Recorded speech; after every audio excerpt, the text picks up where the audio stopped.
You are listening to the Star Coach Podcast with Meg Rentschler, episode 44.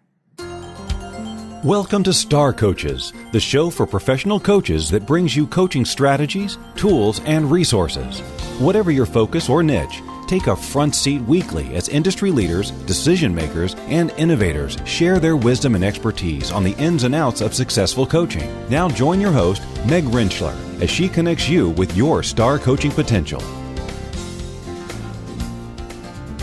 Well, hello, Star Coaches. Welcome to the show. I'm your host, Meg Rentschler, professional certified coach, coach educator and mentor, and executive coach. I hope that the week is treating all of you well. I am living in anticipation right now of the ICF Converge conference that will be in the end of August, the 24th, 25th, 26th of August. It is the global conference, which happens, every 3 to 5 years.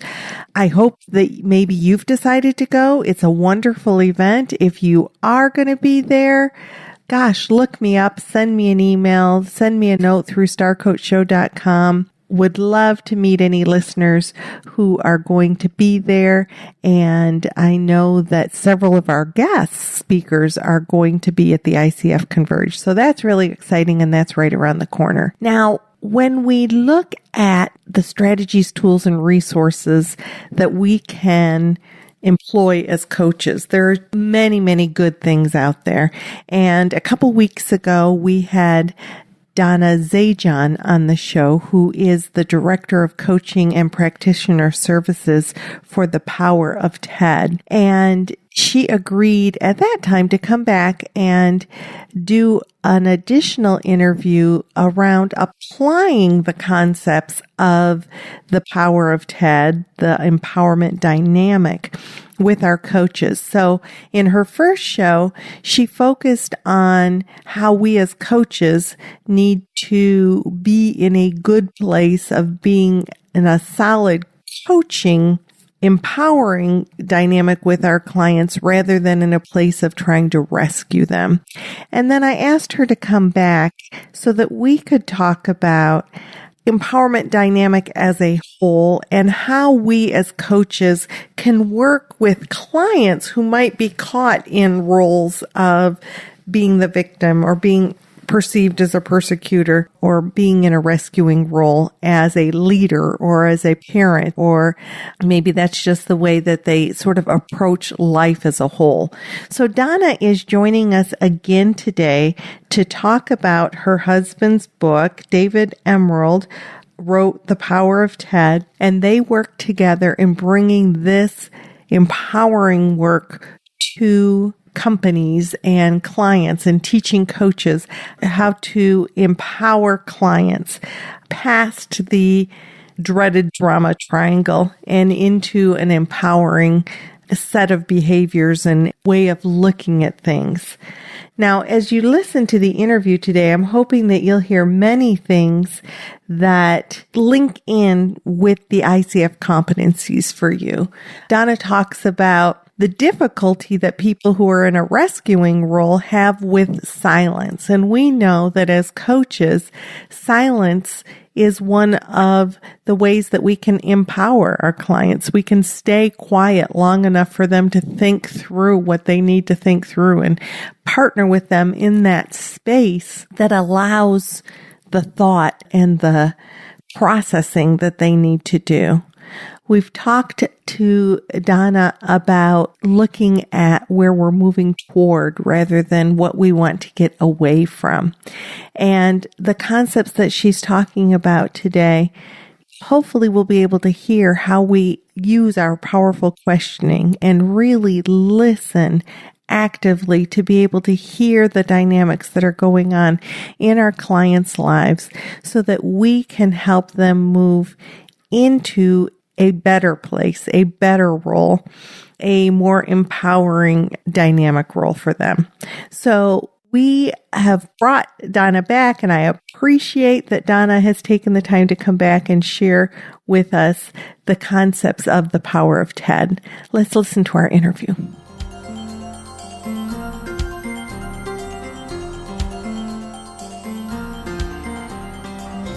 Donna, welcome back to the show. It is so good to see you again. Thank you, Meg. As you were sharing, it's gorgeous right now in the Northwest. So good for you. We're having the dog days of summer here in Dallas. So I'm jealous that you're getting your lovely sort of cool weather compared to the baking that we do here in Texas.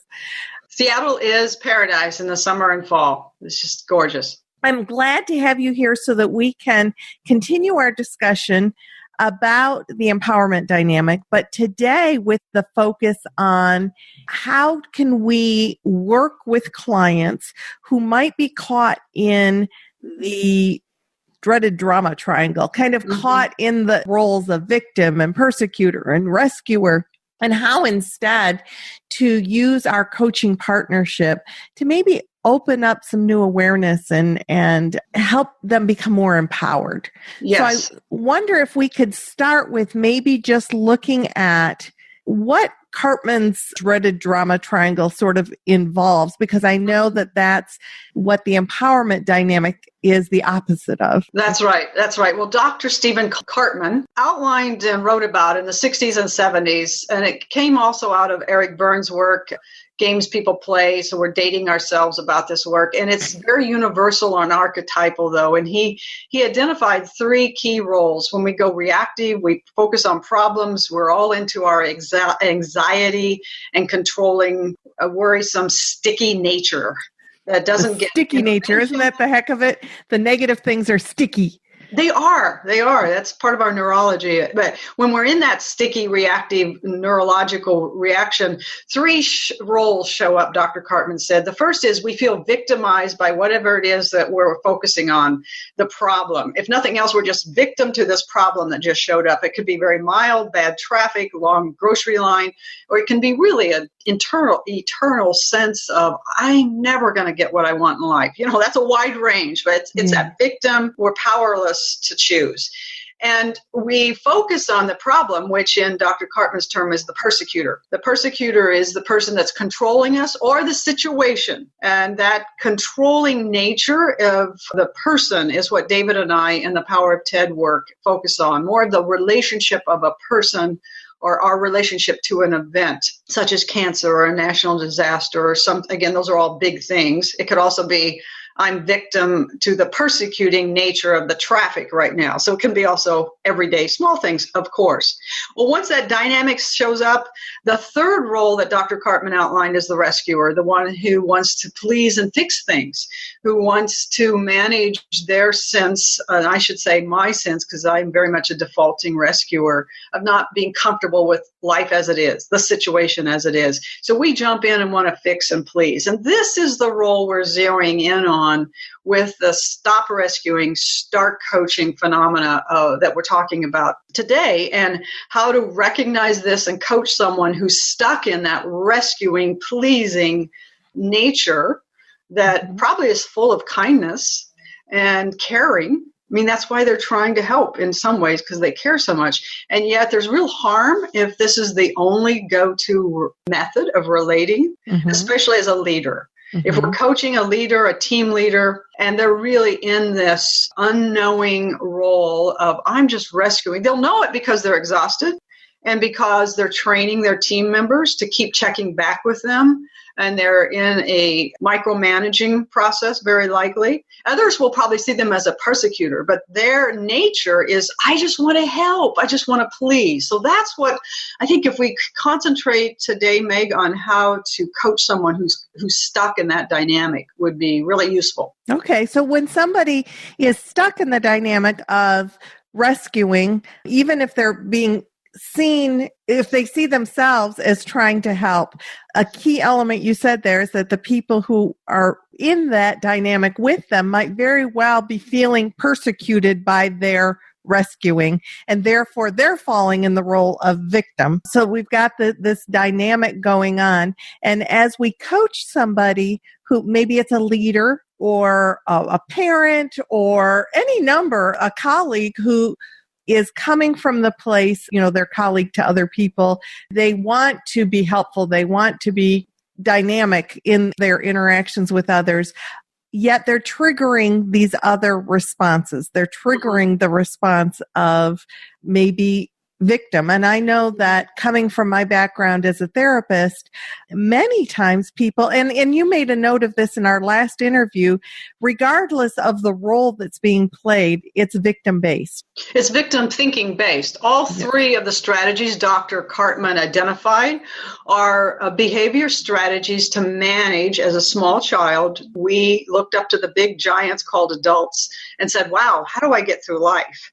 And these three basic strategies also happen to align with psychologist Karen Horney in the 40s, identified these three strategies. We either move back and avoid, we either lean in and try to control, or we hug and want to please and manage. And we tend to have one default of those three. And a lot of coaches and helping professions tend to default to the rescuing, pleasing role. That's why we self-select that we want to be helpers. And there's nothing wrong with this. This is awesome. And the world really gives a lot of compliments and social reinforcement to the rescuing, pleasing role.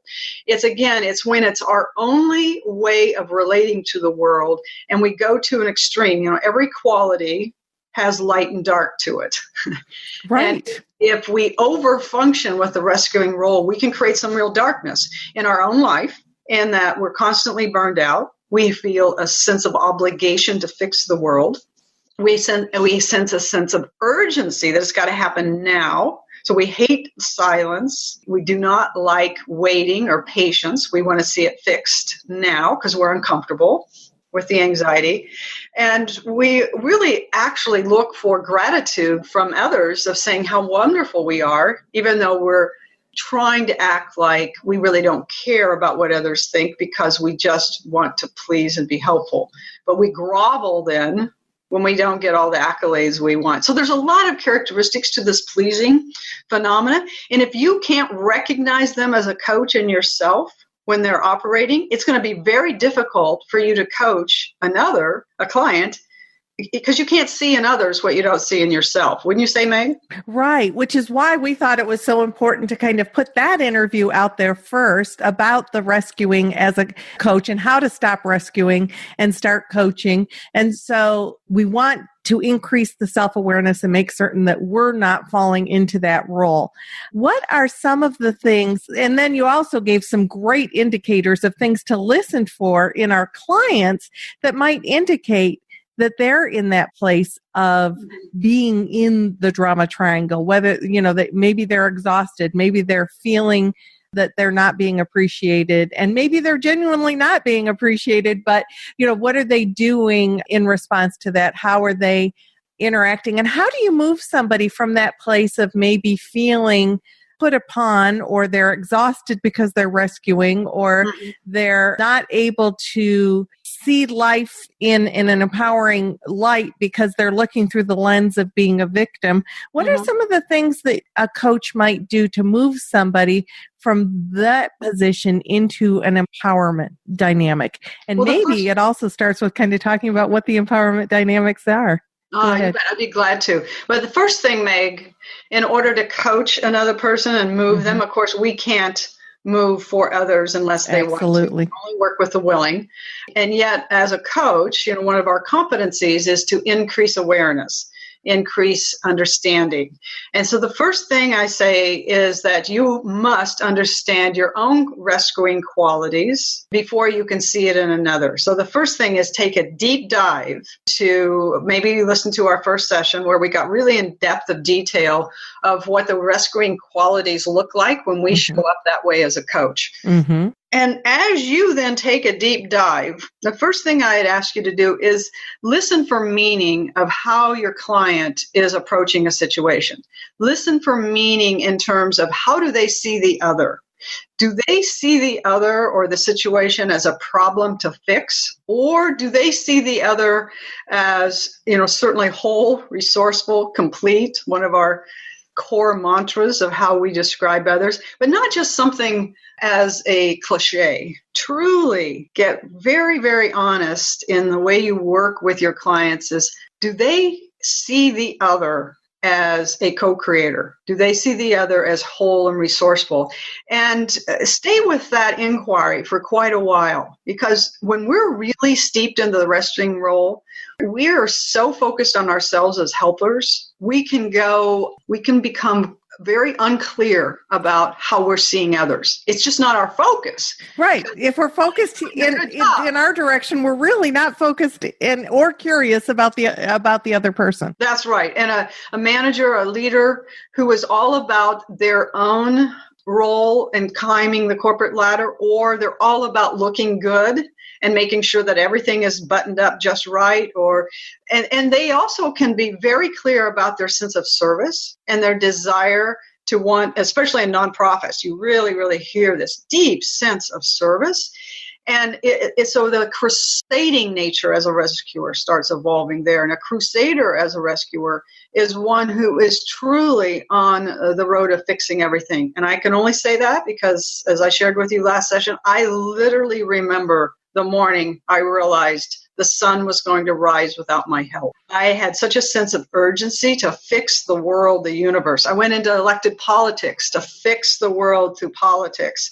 And so it's a subtle nature that as a coach you must listen for, of how are they relating to the world? How do they see the other in terms of who they are as a leader, or their family or their neighbors? Just clearly listen to that. And I'm going to go back to, you've got to listen to it in your own life and how you're being as a coach in order to really hear this in your clients. So that's where I'd start, Meg. Mm-hmm. Okay. So start with that self-awareness, and then with your own self-awareness, then begin to listen to how your client is interacting and seeing the people that they interact with, the relationships they have, and what the dynamics of those relationships are. And that's where we coaches earn our money, in that we help accelerate understanding and insight. So how do we do that without telling?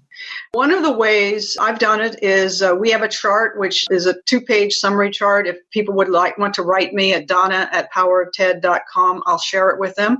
But sometimes I simply show a client the chart and the meanings, or a brief description, 2 or 3 sentences of each of the drama triangle roles. And maybe we just finished talking about a drama situation on their team. Mm-hmm. So I'll push this in front of them, or I'll have sent it ahead of time and say, hey, let's call them Susan. Susan, take a look at those 3 drama roles and let's go back to this situation. Do any one of those 3 roles sound familiar to you, of how you might have related to your team member or the situation? It takes about 20, 30 seconds after they've read it to say, yeah, I see what I just did. Okay. And so that awareness begins. That's right. The awareness begins with, and if you just on the spot, maybe share the drama triangle roles with them, just as simply as we did earlier in this call. And again, ask, don't tell them, I think you're being a rescuer here. Right. I'll tell you right away, it's only through 10 years of practicing this, that is the best way for them to get defensive and feel persecuted by my telling them that they're just rescuing people. Well, and in actuality, if we're truly coaching, we're going to stay in inquiry and curiosity, and we want to know what their perception is rather than telling them what we see. Exactly. And so that's our second step here. See it in ourselves, then support others in seeing it gently rather than telling. Allow them to have their own epiphanies through the examples we just used. So once now the conversation is starting, wow, rescuer, now I recommend seeing if there can be some epiphanies around patterns in their lives. Where else are they showing up with this need to want to please habitually, jump in, take charge? Again, it's a controlling part, and others might see them as a persecutor, but their pattern of belief system, what's going on here? How are they making meaning of a situation by this rescuing tendency? Continue that conversation, help elicit patterns, maybe over a period of sessions, have them do some journaling and insights about how else does this pattern of rescuing show up in their life. Once you start doing that, now they're getting really curious, going, wow, I had no idea I was doing this all the time. It just was my winning strategy of how to get through life. Mm. And it's brilliant. So now you have an opening to go back and take a look at what's the origins behind how this pattern started developing. And you don't have to get psychoanalytical too much. just in a way enough so you're supporting them for insight and awareness, so that they can see the brilliance of their pattern was based upon life situations that made sense. Mm-hmm. Now you have an opportunity to develop some compassion for themselves. You just did what made sense for your life circumstances. And it can range from very serious trauma to a looking good family who, just like mine, said, we want to be pleasing and kind all the time. Do not say anything unless you can say a kind word. That's fine. I had a very nice and lovely family. And yet that kind of mantra in a family nurtures almost only rescuers. Yeah. So you want to gain enough understanding so that they can see the pattern been established and the reason for the pattern, what the benefit was for the pattern or what brought it forward, so that they can maybe make a different choice now. Exactly. And sometimes it's now an opening for the harm it may be doing on their team. Going back to our client, Susan, well, when you jump in and are so willing to answer every question, even if they're interrupting you 14 times a day, you tell them then what you're doing. Take a look at the harm that's doing. What's that training them to do? And it's training them, of course, to not think for themselves. Wow, what's the harm in today's world when our coworkers don't think for themselves? There's a lot of harm. Right. You don't create and innovate with a rescuing leader who taps down the creativity of their team. That's a very serious harm. And I wonder how much, and I'm sorry to interrupt you, I just wonder how much somebody who is genuinely trying to rescue, how shocked they might be to realize that maybe the people that are working under them feel victimized. Yes, exactly. It's very shocking. And this is when a 360, a really high quality 360, I use the leadership circle because it's so aligned with victim, rescuer, persecutor behaviors and strategies, as well as the creative strategies that's embedded in TED, the leadership or the empowerment dynamic. So now you have an opening to share, okay, now you see how you're in the drama triangle, you see this reoccurring rescuing pattern, and you can introduce then what are the positive roles that are the antidotes of the opposites, the victim, persecutor, rescuer. And that's where David and I's lifelong work has been around developing the opposite of victim is creator. You learn to create and take responsibility for your life. It's a huge, phenomenal, big deal. And we have, 30 seconds to talk about it right now. I'll give you a whole 60. Okay. Well, that's the antidote to victim, is learning to create. The antidote to persecutor, who wants to control, blame, take charge, and put down, is learning to challenge, learning to be a truth teller with clear, direct, but not with blame or persecuting. Only see the truth as it is. And what is it that we have to learn here? What's the gratitude that's showing up so that we can grow, learn, and develop? Now, the antidote to the rescuer is coach. And we don't mean coach with a capital C, professional coach. We all know that the world of organizations is hungry to learn how to coach. And of course, they want us to do that in one day with one training. Yes, and it's going to stick. It's going to be great.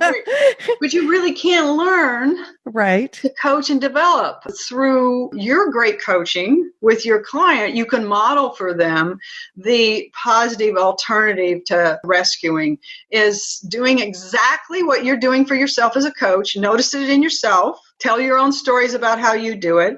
Invite others to see how they may be participating. And that team leader, Susan, can start inviting others to do that. But it takes practice because we rescuers do not like silence. Right. We don't like patience. We really, to an extreme, it almost feels like a death to us when we give up our power of fixing and pleasing and rescuing because we're not sure how the other person's going to do it the way we would do it or as fast as we would do it. And so the shift for your clients and helping them understand how to coach and develop their team rather than rescue them is, that's, you could spend a year coaching someone just on that shift. And one of the things that you said fits very much also in with when we're coaching leaders who have a hard time delegating. So as you said, I have a hard time believing anybody else could do it as well, or let me rush in to fix. I could certainly see that going very hand in hand with difficulty in delegating. So that might be when you've got somebody who, you're being told this person just has a horrible time delegating. That might be a little bit of a red flag or an awareness for you to explore. Is there potentially some rescuing going on with this lack of delegation? Yeah, you just nailed one of the suggestions I have in coaching your clients. A little homework is to learn to ask for help. Rescuers have a very hard time asking for help because we sense an obligation to fix the entire world ourselves. And so asking for help, exaggerate asking for help. So when you want something, you might start at home or the least drama-filled relationship. Yes. You may not start at work when you're coaching a client on this exercise, as learning to ask for help. So you go to a restaurant and you don't want to rock the boat because you're such a pleaser. Ask for everything exactly the way you want it. The steak or whatever you're having cooked a certain way. And if you don't get it, send it back. Learn to ask for exactly what you want, because it's a very uncomfortable exercise for rescuers to ask for what they want.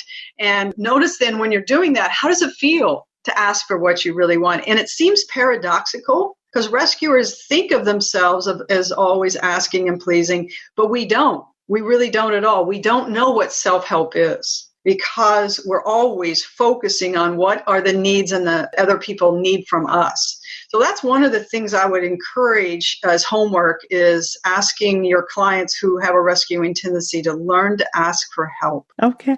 And that might very well kind of move them into some discomfort. I think that there's also maybe, and I'm wondering your thoughts about this, a shift in perception also for the coach or for the people working around these kinds of leaders. We might fall into assumption that somebody doesn't delegate because they're being power hungry or because they're being too exacting, and that there might be other dynamics around that as well. So just to open up possibility for where some of the issue or the struggle might be coming from. Absolutely. And that's why this is such a big topic. That sense of perfectionism can be very much a part of rescuers, and other people may not have a high perfectionism. But I use Geffen, good enough for now, as a homework routine for perfectionist rescuers. Learn to simply leave a few things undone as a way, and then notice your anxiety, notice your inner state as you set with good enough for now as a mantra to combat that perfectionism streak. There is a deep sense of belonging for some who really have, and usually it's very, very early childhood loss or some sort of abandonment issues that can cause a really strong need to rescue in order to get love, in order to feel belonged. Now some people rescue and don't have that going on at all. So as you say, Meg, there is a lot going on, but the simplicity of the idea of working with someone who has a rescuing trait, if you keep following it, you're going to uncover some of those very big ways of making meaning and coach them from the perspective of what is it that they want to let go of. What is the Zen saying? Let go or be dragged. What are they going to let go of because they do want to grow and excel? Most likely you're not working with them unless they're wanting to tell the truth about some of their habits. And learning to become aware of this rescuing trait can be a huge epiphany for many of our clients. Excellent. Now, with the work that you and David do together around the empowerment dynamic, I'm wondering if you have the opportunity at all to kind of go into companies and sort of educate about the empowerment dynamic, or whether that is ever something that you do, help companies see all three of the negative roles and how those can be actually treated anecdotally, and I can't even say it, with the empowerment dynamic.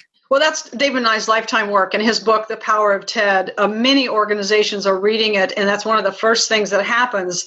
A team leader, an HR person will have heard about it. They'll order some copies, an entire team will read about it.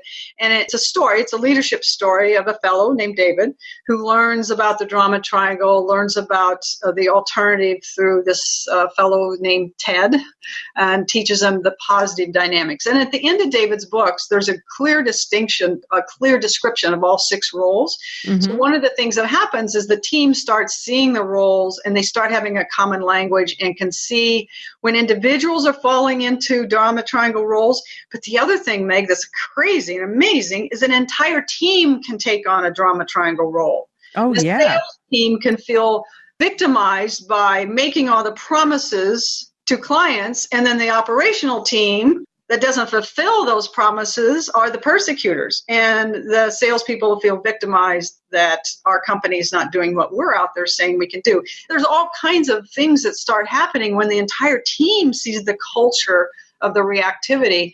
And they say, wait a minute, how do we want to relate? And that's where we want to become creators. We want to challenge. We want to coach, rather than being in this reactive victim, persecutor, rescuer role. So I hope I answered your question. That how we do it is they oftentimes read the book. We have entire hospitals that their book read is Power of TED, because the helping profession so defaults to rescuer, and they don't know how to get out of it, and they are very shy about becoming challengers and creators because of the challenge in healthcare right now. What I think is I read The Power of TED years ago, was just so excited about the fact that it takes, I think that many of us can be very well versed in talking about the drama triangle, but what I love about the empowerment dynamic is that it gives language to change that. It gives language to move into the other roles that are more empowering and makes them very tangible, maybe, that yes. It's not just stop being a victim. Stop being a victim. How can one become a creator? Stop rescuing. Well, instead, how can you coach instead of rescue? So I think it gives very, doable, empowering opposite ends to look at rather than just looking at what we don't want. It gives very creative movement toward what's better. Well, as you know, our story, that's exactly what happened to us. We started both later in life as coaches saying, wow, this drama triangle is so powerful, but there's got to be a better way. As coaches, we're about the future and where do we want to go? And as we started researching the literature around the drama triangle, everyone and every article we read just said, stop being a victim, stop persecuting, stop rescuing. But that, the more you stop something and you focus on it, the greater it becomes. Right, because we're still looking at, your brain doesn't hear the stop part, it just hears victim.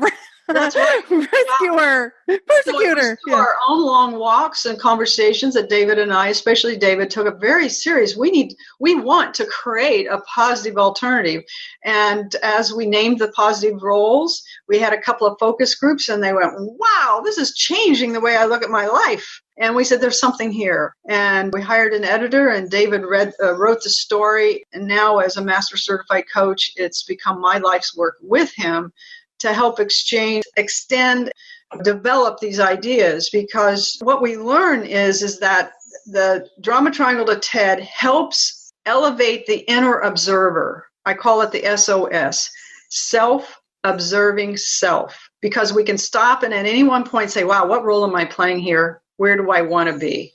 And it accelerates our learning. And as coaches and working with teams and organizations and leaders, any tool that can accelerate learning based upon positive psychology is going to stick longer than just some clever tool that we thought of the day before. Exactly. Great way to kind of close out the interview. So really powerful stuff. For any of you who have not read The Power of TED, The Empowerment Dynamic, I would encourage you to read David Emerald's book. That is what Donna and I have been talking about today. It's her life's work. She and her husband are very dynamic at it, and I appreciate that you've taken your time today to take us a little bit deeper into how we can help our clients not just stop it, but actually get tools to see where they want to move toward rather than focusing on where they're stuck. Thank you, Meg, for your good work and creating a platform for coaches to share strategies and tools and resources. Thank you, Donna. Bye-bye. Bye-bye.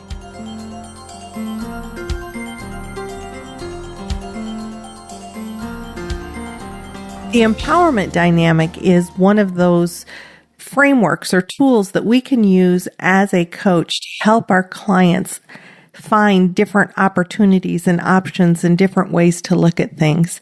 So once again, I really thank Donna Zajonc for spending time talking to us about the power of TED, the empowerment dynamic, and how we might apply that to our work with clients. If you'd like to know more about Donna or the power of TED, or about the Star Coach Show, visit starcoachshow.com. On our resource page, we'll have information about Donna. If you'd like to send your comments or let me know that you might be at the ICF Converge conference, feel free to contact me through the contact page. Sign up for the ongoing book giveaway and stay in touch with the show through Star Coach Show on Facebook. Once again, I want to thank you for taking time to spend some creative time with us here at the Star Coach Show to just explore a new strategy, tool, resource that might be helpful for your coaching practice. So until next week, this is your host, Meg Rentschler, wishing you the very best for your coaching success. Have a fabulous week.